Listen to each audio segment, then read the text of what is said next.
Hello दोस्तों, मेरा नाम है चेतन और आप सभी का स्वागत है हमारे चैनल चेतन नैरेट्स पर। और आज हम डंजन स्मगलर के एपिसोड नंबर 5 को नैरेट करेंगे।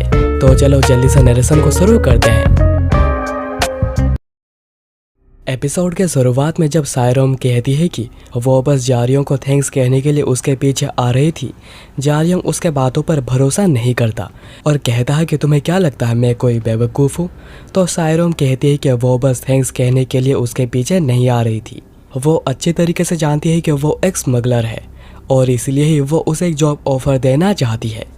ये सुनकर जारियों थोड़ा चौंकता है, पर फिर उसकी नज़र पड़ती है वॉरियर हाई के लोगों के ऊपर और फिर वो कहता है कि मैं इसे तीसरी बार अनदेखा नहीं कर सकता और ना ही मेरा कोई इंटरेस्ट है ये सीखने में कि आखिर चांदनी के चम्मच वाला वॉरियर कैसा होता है। और मैं कह रहा हूँ अगर तुम दोबारा मेरे रास्ते में आई तो मैं तुम्हें यहीं पर ही दफना दूंगा। और वो ये कहकर जैसे जा रहा था, सायरोम कहती है कि स्मगलर्स के ऊपर 50 मिलियन वोन की बाउंटी होती है और शिकारियों के ऊपर 400 मिलियन वोन की। यह सुनकर जारियोंग जैसे ही गुस्से में पीछे मुड़ता है, सायरोम उसे एक पेंडेंट दिखाती है जिसका नाम है एनकेस गॉड। और वो कहती है कि जारियोंग भी ऐसा ही कुछ खरीद सकता है अगर वो उसका जैसा 5 लोगों को पकड़ लेता है। आगे वो कहती है कि ये एनकेस गॉड तो उसका बस डाउन पेमेंट है, अगर वो उसकी मदद मिड टर्म्स में करता है तो वो उसे बाकी के पैसे भी देंगी। जारियोंग ये सुनकर कहता है यह तो इंसान है, मुझे लगा था कि तुम बस एक बिगड़ी बच्ची हो, पर ऐसा लगता है कि तुम्हारे पास कुछ ज़्यादा ही पैसे हैं पर 1 रुपए की भी अकल नहीं। तो सायरोम कहती है कि इससे क्या ही फ़र्क पड़ता है कि मैं कोई पागल हूँ या नहीं। अभी जो ज़रूरी है वो ये है कि यह तुम्हारे पास एक अपॉर्चुनिटी है जिससे कि तुम अपनी लाइफ को बदल सकते हो। तो जारियोंग कहता है कि उसने सोचा ही था कि चीज़ें यहाँ पर ऐसी हो जाएंगी। ऑलराइट, मुझे माफ़ करना, पर मेरे पास सच में कोई भी रीज़न नहीं है तुम्हें मारने का। ये सुनकर सायरोम चौंकती है और पूछती है कि आखिर वो ये क्या कह रहा है। तो जारियोंग कहता है कि मैंने तुम्हें पहले भी कहा था तुम्हारे पास बस कुछ ही सेकंड्स बचे हुए हैं। और इतने में टाइटन उन दोनों के ऊपर पीछे से जंप करके हमला करता है, पर दोनों ही पीछे जंप कर उसके हमले को डॉज कर देते हैं। और जारियोंग अचानक ही अपना रोड सायरोम के हाथ में देता है, जो देखकर सायरोम समझ नहीं पाती कि आखिर ये क्या हुआ। तो जारियोंग कहता है कि मैंने तुम्हें ये इसलिए नहीं दिया है ताकि तुम इसे घूरती रहो।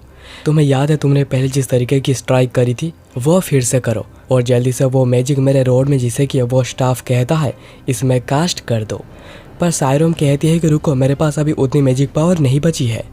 तो जारियोंग कहता है कि वेल, वो तुम्हें समझना है, मुझे नहीं लगता है कि मैं इस टाइटन ऐप के खिलाफ बहुत देर तक खाली हाथ में टिक पाऊंगा।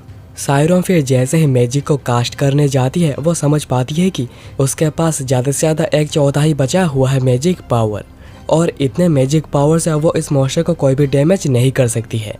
इसलिए उसके मन में ख्याल आता है कि उसे ये सब कुछ छोड़कर यहाँ से भाग जाना चाहिए, क्योंकि अब टाइटन ऐप का पूरा ध्यान जारियों के ऊपर है जो कि अब उसके ऊपर ही हमला कर रहा है।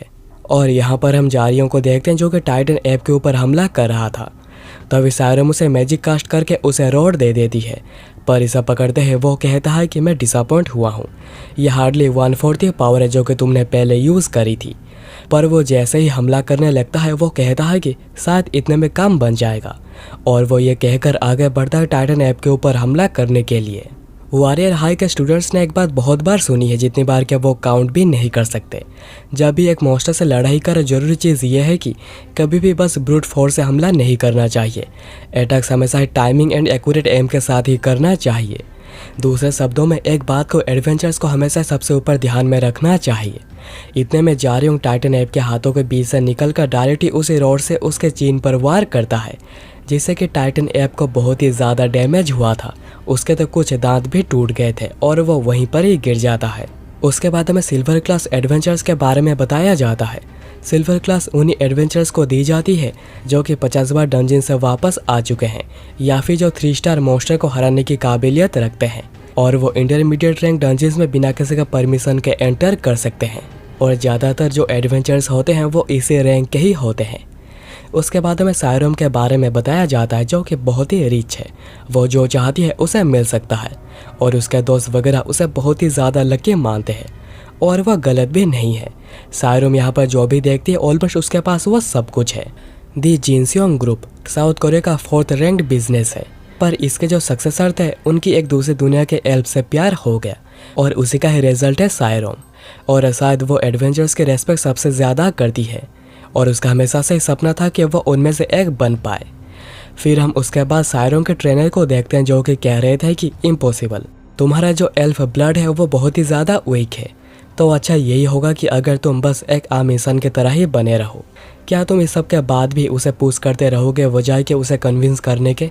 तो सायरोम के फादर एंड जिनसियोंग ग्रुप के स्पेशल डेवलपमेंट डिपार्टमेंट के हेड जिन सियोंग्यू कहते हैं कि मैं उसे पुश नहीं कर रहा, मैं उसे हमेशा ही चीयर करता रहता हूँ क्योंकि वह बचपन से यही करना चाहती है।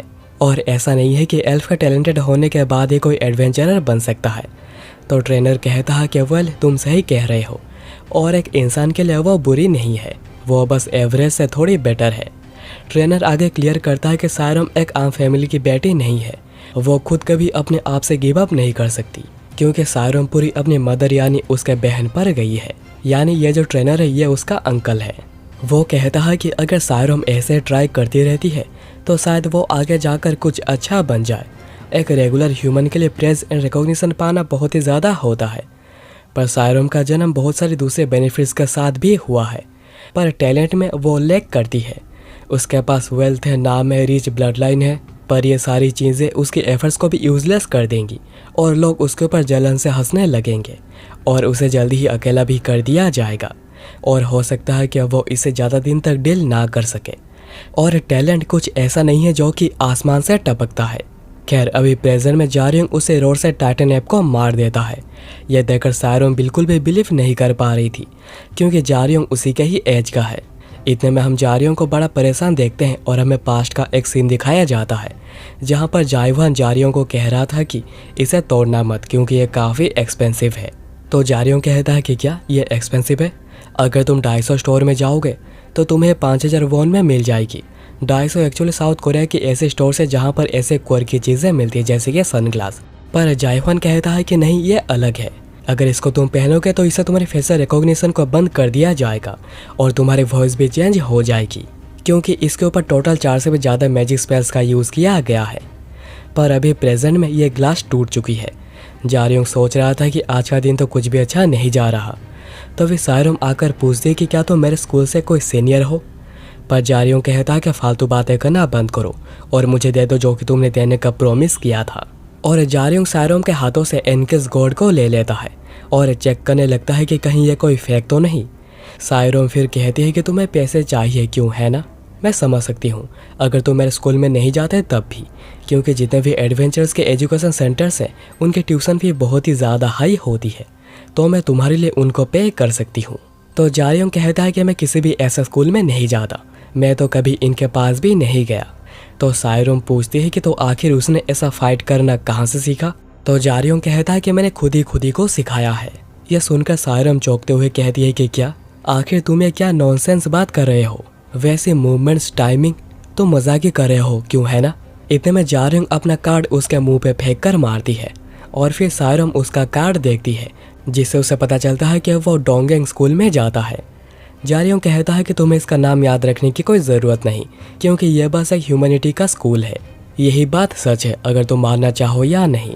चलो अभी अपनी आईडी मुझे दिखाओ ताकि मुझे भी पता चले कि आखिर तुम कौन हो।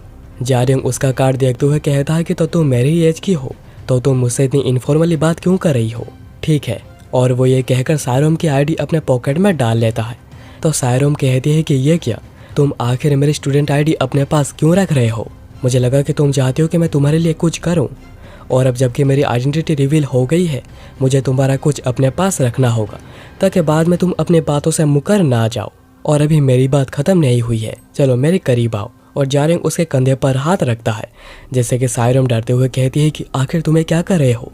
तो जारियोंग कहता है कि एक प्रूफ कि हम दोनों एक्कम्प्लिस हैं यानी क्राइम पार्टनर, और तुम्हें पता ही होगा कि स्मगलर्स को जो भी पनिशमेंट दी जाती है उनके क्राइम पार्टनर को भी वही सेम पनिशमेंट दी जाती है। पर सायरोम इससे काफ़ी ज़्यादा घबरा रही थी। तो जारियोंग कहता है कि चलो मुस्कुराओ। और अब तक इस समय पर सायरोम रियलाइज़ कर चुकी थी कि वो शायद किसी चीज़ में इन्वॉल्व हो गई है, किसी ऐसे के साथ इन्वॉल्व हो गई है जो कि बहुत ही ज़्यादा डेंजरस है जितना कि उसने सोचा था। पर अब तक शायद बहुत देर हो चुकी है और सब कुछ शुरू हो चुका है। और इस एपिसोड के लास्ट में हमें गॉड क्लास के ये रैंक उन्हें दी जाती है जो कि 4 स्टार मॉन्स्टर्स को हरा सकते हैं, और वो खुद अकेले ही। या फिर अगर उनके पास एनफ एडवेंचर अकॉम्प्लिशमेंट्स होती है और वो हाई रैंक के नीचे जितने भी डंजिन्स है उनमें बिना परमिशन के एंटर कर सकते हैं।